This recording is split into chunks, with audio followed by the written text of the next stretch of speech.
देवी अहिल्या का आशीर्वाद है, इसी से शुरुआत करते हैं। बड़ी पुण्य भूमि है जहाँ आने का मौका मुझे प्रोफेसर यतीन्द्र से मिलता है, और जब भी मौका मिलता है तो मैं इस पुण्य भूमि में आता हूँ।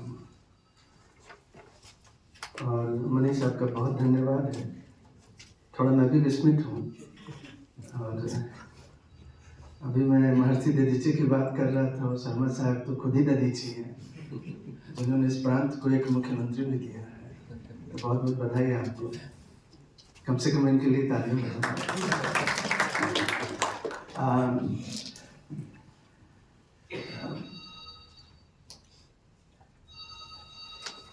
हिंदी में लिख लिखा थोड़ा, हाँ मैं थोड़ा जी जी। I would first like to thank Professor Gopal Krishna Sharma ji, President Madhya Pradesh Social Science Policy Institute, Madhya Pradesh Samajik Vigyan Shod Sansar, and उसके साथ साथ I would like to thank Professor Yatin Sisodia, Director Madhya Pradesh सामाजिक विज्ञान शोध संस्थान, और उनके साथ साथ मैं मनीष जी का बहुत बहुत शुक्रगुजार हूँ और कृतज्ञ भी हूँ उनका कि उन्होंने हमारे पे अच्छी अच्छी बातें करी।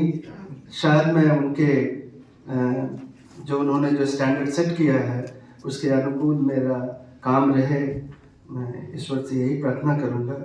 और मोस्ट इम्पॉर्टेंटली भारत में सार्वजनिक नीति का समसामयिक संदर्भ, चुनौतियाँ और संभावनाएं, आज के इस दौर में जो कहा गया कि, और जैसा Yatin already is a distinguished professor, and Madhya Pradesh जब भी मैं आता हूँ तो मुझे प्रोफेसर यतीन्द्र की याद आती है कि उन्होंने पिछले कई सालों से, दशकों से जो यहाँ पर एक ज़मीन खड़ी की है, और उस ज़मीन की खास बात यह है कि मेरे मित्र हैं, मेरे अनुज भी हैं, और साथ साथ में डॉक्टर विभूति यहाँ पर हैं। मेरे मित्र अनुज करीब करीब पिछले 40 सालों से जेएनयू के दिनों से हैं।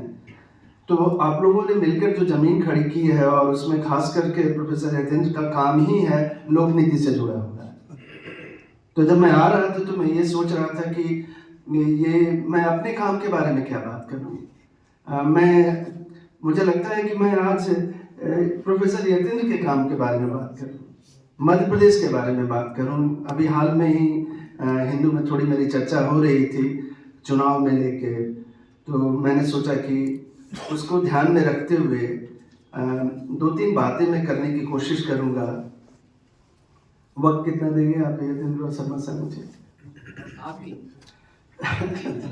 आपकी संतुष्टि तक नहीं, बिल्कुल नहीं। तो और भी बड़ा धर्म संकट हो गया। थोड़ा धार्मिक आदमी हूँ तो धर्म का संकट मेरे सामने अक्सर रहता है,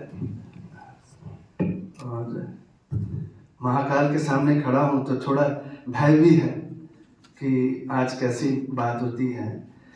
तो मैं 3-4 बातें करने की कोशिश करूँगा, और जिसमें पहले मैं शुरुआत करूँगा कि पब्लिक पॉलिसी क्या है। और चूँकि मैं देख रहा हूँ कि आज ब्रेकफास्ट में मेरी नौजवान साथियों से बात हो रही थी, जो हमारी नई पीढ़ी है उससे मेरी बातचीत हो रही थी, तो मुझे लगता है कि खास करके जो लोग यहाँ पे ये ट्रांसडिसिप्लिनरी है, हम आज किसी एक डिसिप्लिन के ढांचे से नहीं जुड़े हुए हैं, और ये भी ज़रूरी है कि पब्लिक पॉलिसी का जो स्वरूप है वो मल्टी डिसिप्लिनरी और ट्रांसडिसिप्लिनरी होता जा रहा है। इसको ध्यान में रखते हुए सबसे पहले मैं पब्लिक पॉलिसी के बारे में या लोक नीति के बारे में बात करूंगा, और उसके बाद मैं ये भी बात करने की कोशिश करूंगा कि इसका उद्गम और विकास कैसे हुआ है हमारे डिसिप्लिन में, और उसके बाद फिर मैं अपने कुछ भारतीय परंपराओं से लोक नीति पर चर्चा करने की कोशिश करूंगा, और आखिर में कुछ नए काम जो मैं कर रहा हूँ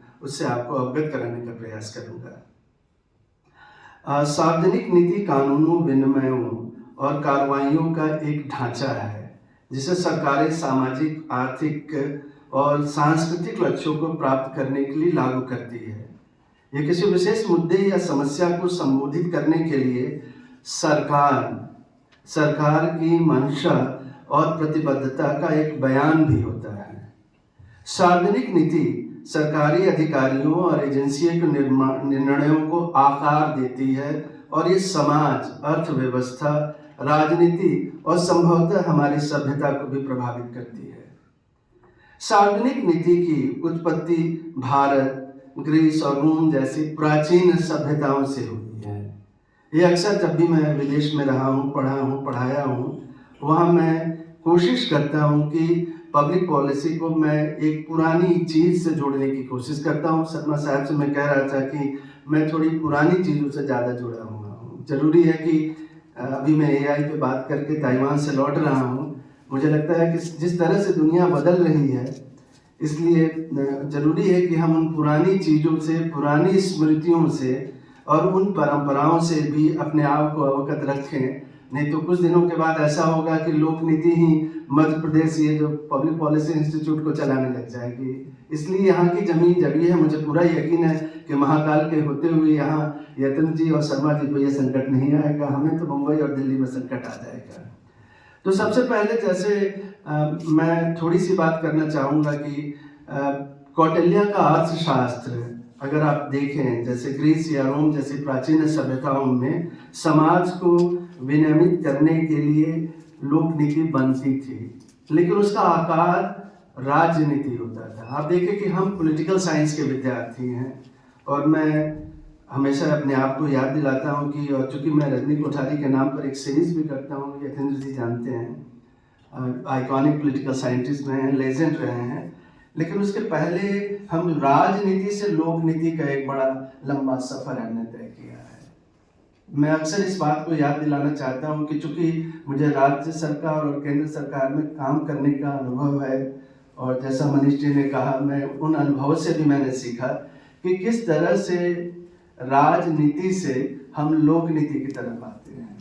और खास करके माझा मराठी शुद्ध नहीं आए तो थोड़ी बहुत जो भी मुझे मराठी आती है उससे मैंने ये सीखा कि किस तरह से राजशाही से इस मालवा की ज़मीन या मराठाओं की ज़मीन में लोकशाही आई। ये खास करके ये बहुत ज़रूरी है किसी भी विद्यार्थी को और स्कॉलर को और रिसर्चर को जो लोक नीति पे काम करता है, उसे ये ज़रूरी समझना चाहिए कि हमारी सभ्यताओं में किस तरह के परिवर्तन हुए हैं, कि हम किस तरह से राजनीति से लोक नीति की तरफ आए हैं और हम राजशाही से लोकशाही की तरफ आए हैं। आज महाराष्ट्र के जो चुनाव हुए और उसके जो नतीजे हमें अचंभित किए, उसके पीछे का कारण वो लोकशाही है। और चूंकि यतेंद्र बहुत ही नॉन डिस्ट्रिब्यूट इलेक्शन रिसर्चर भी हैं और हमारी अक्सर बातचीत होती है संजय कुमार के साथ और इनकी लोक नीति में कि आंकड़े और सबके गलत होते हैं, लेकिन इनके आंकड़े हमेशा लगभग सही होते हैं।